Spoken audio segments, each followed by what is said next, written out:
Hello guys, तो ये है आज का हमारा सेकंड लेक्चर सेमीकंडक्टर चैप्टर से रिलेटेड।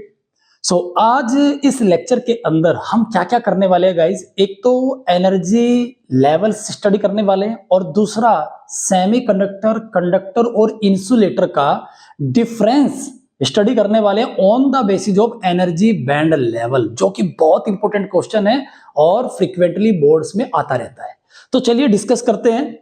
सेमीकंडक्टर हमारी नेचर के अंदर हमने लास्ट लेक्चर में स्टडी किया था कि जो हमारे एलिमेंट्स होते हैं, दो एलिमेंट्स हमारे पाए जाते हैं, जैसे सिलिकॉन प्योर एंड जर्मेनियम। अगर मैं आपसे पूछूं सिलिकॉन का एटॉमिक नंबर कितना होता है, याद है आपको? अगर नहीं याद है कोई बात नहीं, लेकिन 30 तक एटॉमिक नंबर सभी आप रट लीजिए, अच्छे से याद कर लीजिए, काम आएंगे बहुत सारे। तो सिलिकॉन का एटॉमिक नंबर होता है गाइज 40, ओके, और जर्मेनियम का होता है 32। अगर मैं ऑर्बिट्स में इलेक्ट्रॉन फिल करता हूं तो पहले ऑर्बिट में कितने आएंगे? यस 2, दूसरे में आएंगे 8, और कितने बच गए अब? यस 4। और जर्मेनियम की अगर मैं बात करूं, पहले ऑर्बिट में 2 आएंगे, दूसरे ऑर्बिट में 8, तीसरे में 18, अब बच गए इसके भी 4। मतलब मैं ये कह सकता हूं कि आउटर मोस्ट ऑर्बिट में कितने इलेक्ट्रॉन है? 4, इसके भी 4, दोनों के 4 है।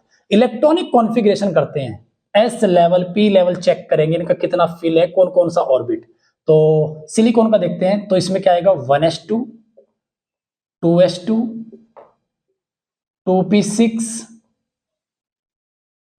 3s2, 2 2 4 6, 10 और 2 12, और 3p2। ओके, एस लेवल में 2 होने चाहिए, 2 हैं, बट पी लेवल जो एनर्जी लेवल है, पी लेवल, वो अभी हमारा अनकंप्लीट है, इसमें 6 होने चाहिए, जो कि कितने हैं? 2। ओके, ये याद रहेगा भाई। इसमें एस लेवल में कितने हैं? 2, पी लेवल में कितने हैं? 2 सिलिकॉन के। चलिए जर्मेनियम का चेक करते हैं।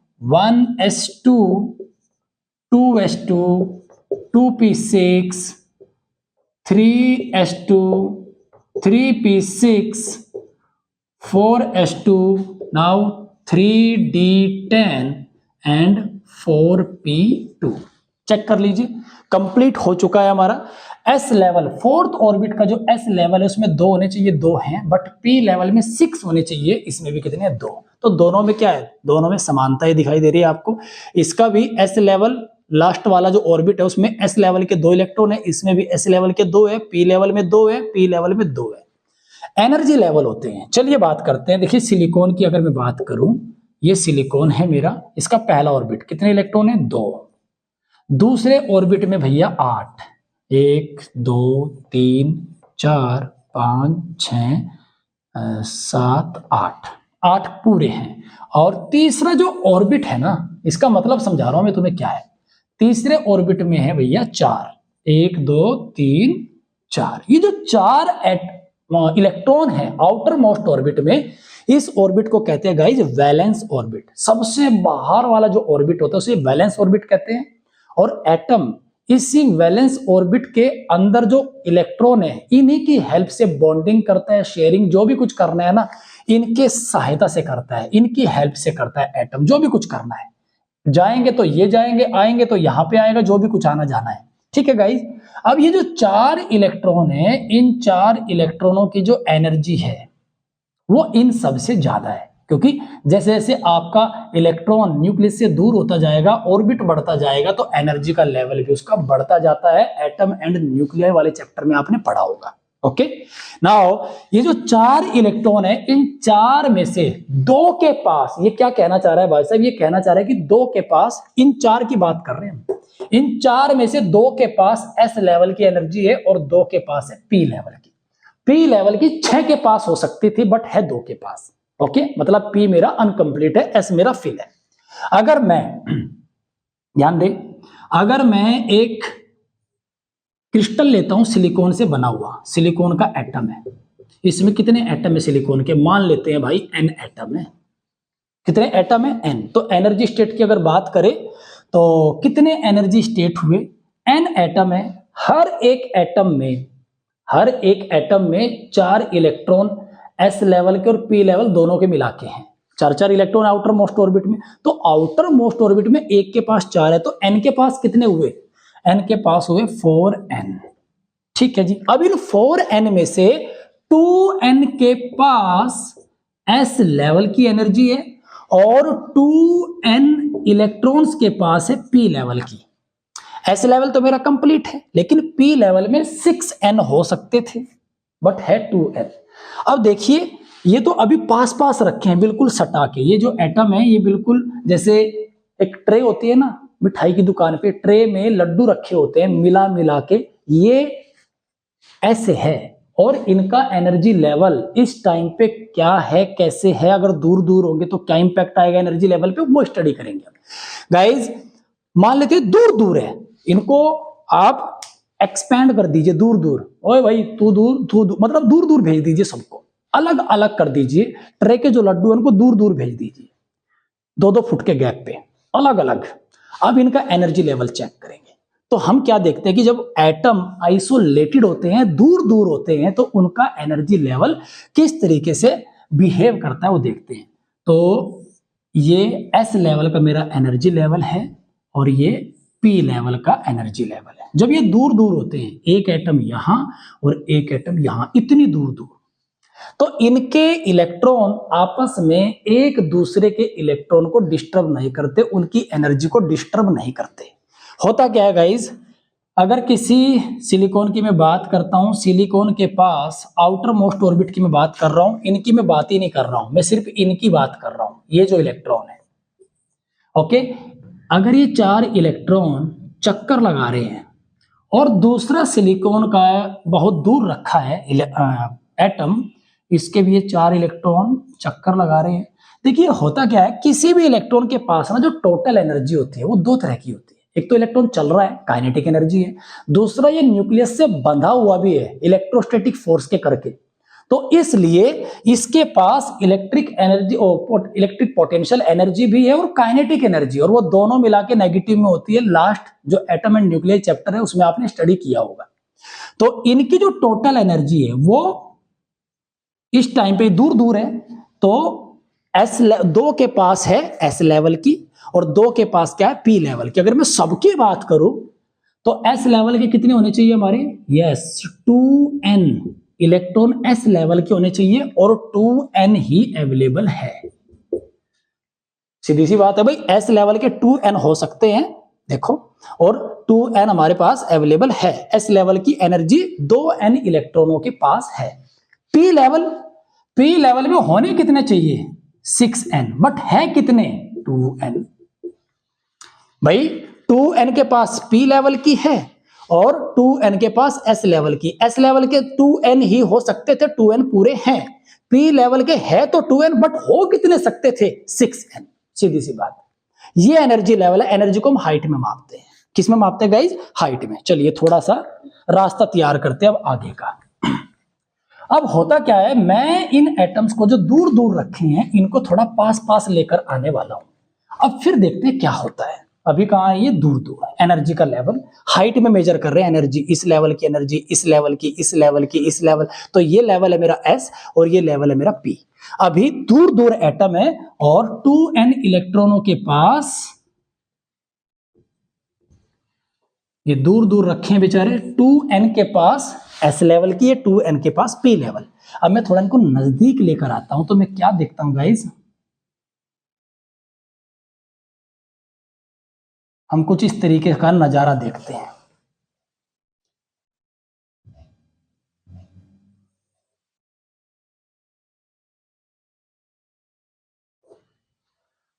जब इनको पास पास लेकर आते हैं, कितनी पास पास,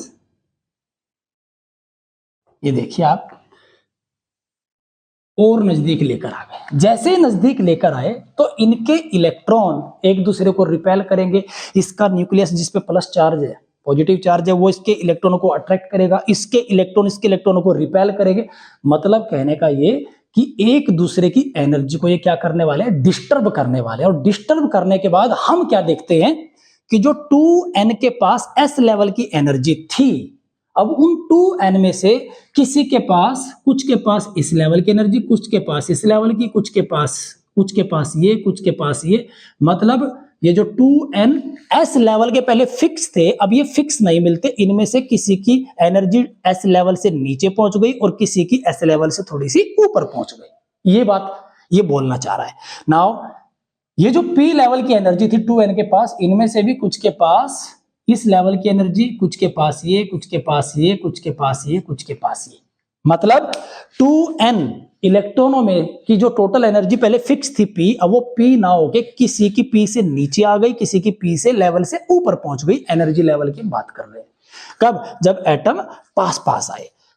जब और भी पास आ गए, कहां आ गए भाई? और भी पास। ये देखिए आप, जब इतने पास आ गए, इतने पास आ गए, थोड़ा सा गैप है, बस ज्यादा गैप नहीं, थोड़ा सा गैप बचा हुआ है एटम्स के बीच में, तो हम क्या देखते हैं कि जो 2n p लेवल के थे, उनमें से कुछ इस लेवल के मिलते हैं, इस लेवल के, यहां से लेके यहां तक की एनर्जी लेवल के हमें मिल रहे हैं, और जब s को चेक करते हैं तो वो भी हमें यहां से लेके यहां तक के मिलते हैं। कहने का मतलब ये है, अब हमें ये पहचान नहीं आ रहा है कि इन 2n में से कौन सी एनर्जी किन की है, इनकी है ये वाली या इनकी है ऊपर, मतलब मिक्स हो गया, सब कुछ घोच पोच हो गया, मिक्सअप हो गया, और जो मर्जी जिस लेवल की एनर्जी के इलेक्ट्रॉन अब हमें यहाँ पे मिल रहे हैं, यहां से लेके यहां तक की एनर्जी के मिल रहे हैं, बिल्कुल एक प्रॉपर वे में ऐसे। अब ये कहना मुश्किल है कि इनमें से पी एनर्जी वाले कौन से हैं, एस एनर्जी वाले कौन से, क्योंकि मिक्स हो गए, हम पहचान नहीं सकते।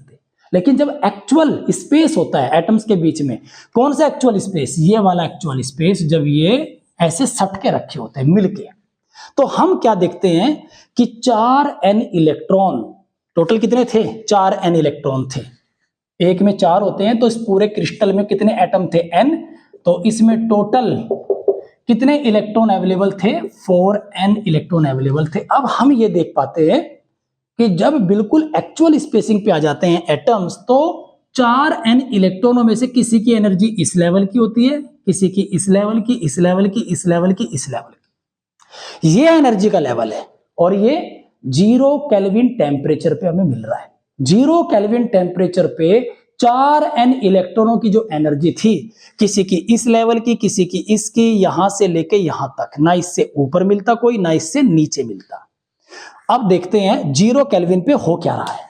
चलिए अब चैप्टर बी स्टार्ट करते हैं, मतलब दूसरी ओर, पीछे मतलब क्या चल रहा है, चल क्या रहा है, अंदर देखते हैं।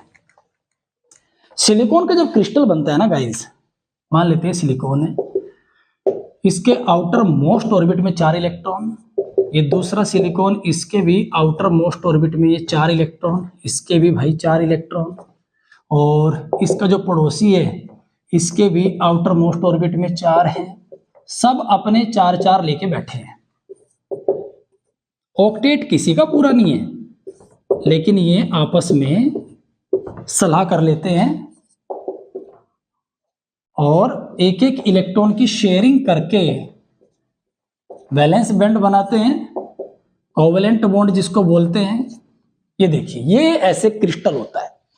0 केल्विन टेम्परेचर की अगर मैं बात करूं, at 0 kelvin temperature, 0 kelvin temperature पे हम क्या देखते हैं कि ये सिलिकॉन, इस सिलिकॉन से कहता है दे भाई मेरे आउटर मोस्ट ऑर्बिट में है 4 इलेक्ट्रॉन, ठीक है, एक एक का साझा कर लेते हैं। मेरा जो ये इलेक्ट्रॉन है, मेरा तो चक्कर लगा ही रहा है, मेरे न्यूक्लियस का चक्कर लगा रहा है, ये तेरा भी लगाया करेगा।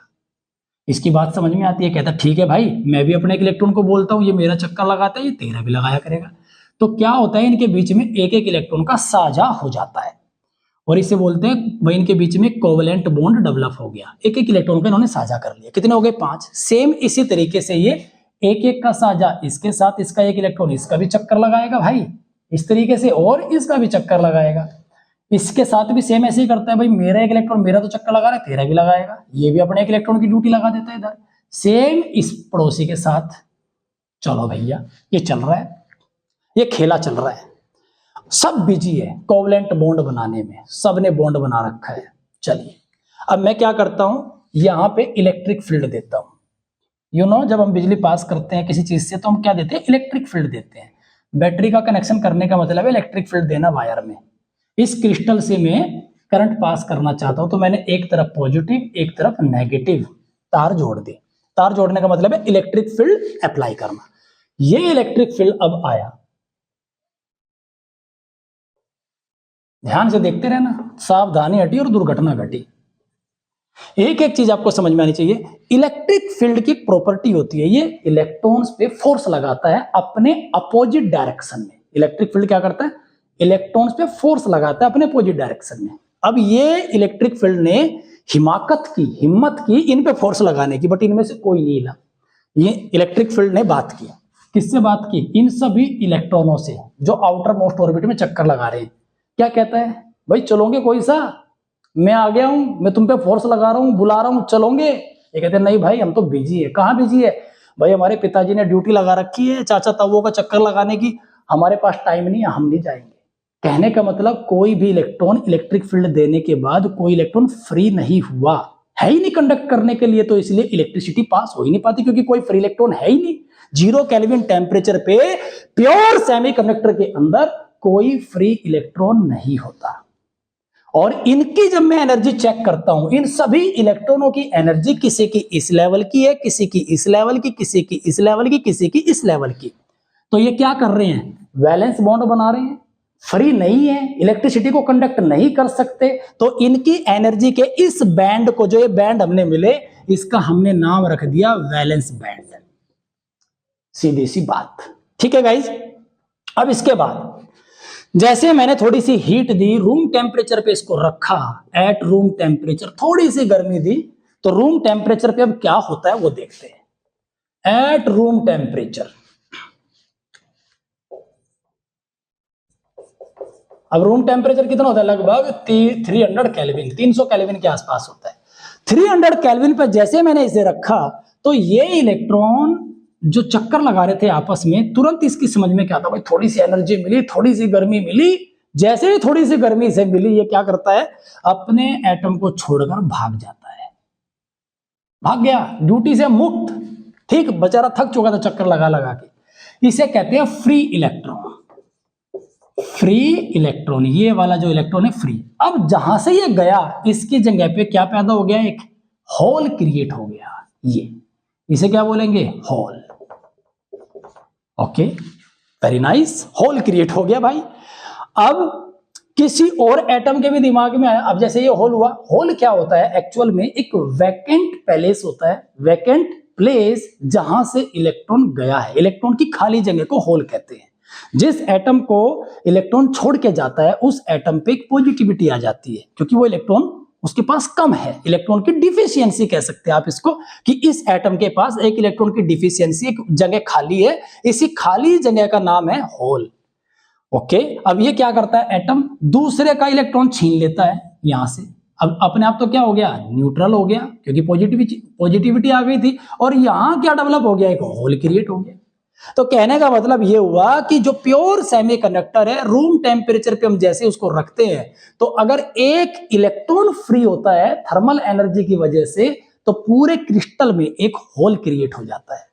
और वो होल फिर घूमता फिरता रहता है। कैसे घूमा? आपने देखा, इस एटम ने इसका इलेक्ट्रॉन छीन लिया, इसे होल बना दिया। थोड़ी देर में क्या करेगा? मौका लगते ही, क्योंकि होल के पास क्या होती है? इलेक्ट्रॉन को कैप्चर करने की पावर होती है। जैसे इसको कोई इलेक्ट्रॉन मिलेगा, फ्री ले लेगा अपने अंदर तुरंत, क्योंकि खाली जगह है, इलेक्ट्रॉन को ले लेगा। तो ये दूसरे का इलेक्ट्रॉन छीन लेता है, इसका इलेक्ट्रॉन छीना, अब ये क्या हो गया? न्यूट्रल भाई। ये क्या बन गया? होल बन गया। तो ये होल इधर उधर टहलता फिरता रहता है, एटम नहीं चलता, होल अपनी पोजीशन बदलता है, बस ये आप समझिए।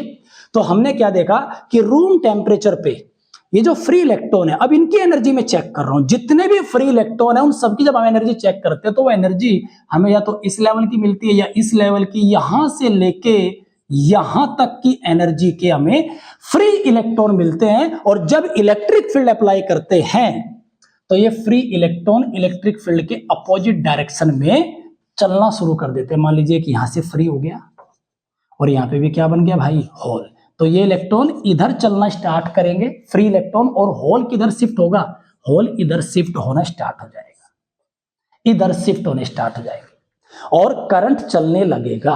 तो हमने क्या देखा कि जो इलेक्ट्रॉन अपने एटम को छोड़कर फ्री हुए थे, उनकी एनर्जी या तो इस लेवल की है या इस लेवल यहां से लेके यहां तक की एनर्जी के हमें इलेक्ट्रॉन मिलते हैं, क्योंकि ये इलेक्ट्रिसिटी को कंडक्ट कर सकते हैं, इसलिए इनकी एनर्जी बैंड को हमने एक नाम दिया कंडक्शन बैंड। ये कंडक्शन बैंड है। और कंडक्शन बैंड और वैलेंस बैंड के बीच में जो ये गैप आ गया, इसे बोलते हैं energy band gap. So guys, valence band क्या होता है? उन इलेक्ट्रॉनों की एनर्जी का लेवल जो वैलेंस ऑर्बिट में प्रेजेंट होते हैं, जो इलेक्ट्रिसिटी को कंडक्ट नहीं कर सकते, उसे कहते हैं वैलेंस बैंड। और जो इलेक्ट्रॉन थर्मल एनर्जी की वजह से अपने एटम को छोड़कर चला गया, फ्री हो गया, राइट, और इलेक्ट्रिसिटी को कंडक्ट कर सकता है, उसकी एनर्जी जिस बैंड में आती है, उसकी एनर्जी जिस लेवल पे आएगी, उस लेवल को हम क्या बोलते हैं? Conduction band. और दोनों बैंड के बीच में जो गैप आ गया, इसे क्या बोलेंगे? Energy band gap.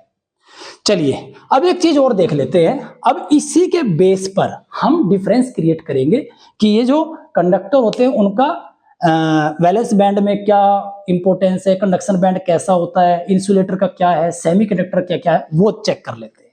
Okay guys, now note कर लीजिए, आप स्क्रीनशॉट ले सकते हैं इसका। नाउ चलिए अब आगे देखते हैं होता क्या है। सो गाइज, हमने देखा कि जो सेमीकंडक्टर है भाई, उनके पास 0 केल्विन टेम्परेचर पे इलेक्ट्रॉन सभी वैलेंस बैंड में होते हैं। जैसे रूम टेम्परेचर पे फ्री हो जाते हैं, तो ये जो गैप होता है ना दोनों बैंड के बीच में, किसके लिए? सेमीकंडक्टर के लिए ये होता है 3 इलेक्ट्रॉन वोल्ट से कम। 3 इलेक्ट्रॉन वोल्ट से कम होता है किसके केस में? सेमीकंडक्टर के केस में। अब हम क्या करेंगे? सिर्फ इस पार्ट को पढ़ने वाले हैं, सिर्फ इतने पार्ट को, बाकी को सबको छोड़ देंगे। ये देखेंगे अब किसका कितना गैप है, किसका गैप नहीं है, किसका है और किसका है तो कितना है। ओके गाइज, तो सबसे पहले डिस्कस करते हैं हम इंसुलेटर की। इंसुलेटर का क्या होता है?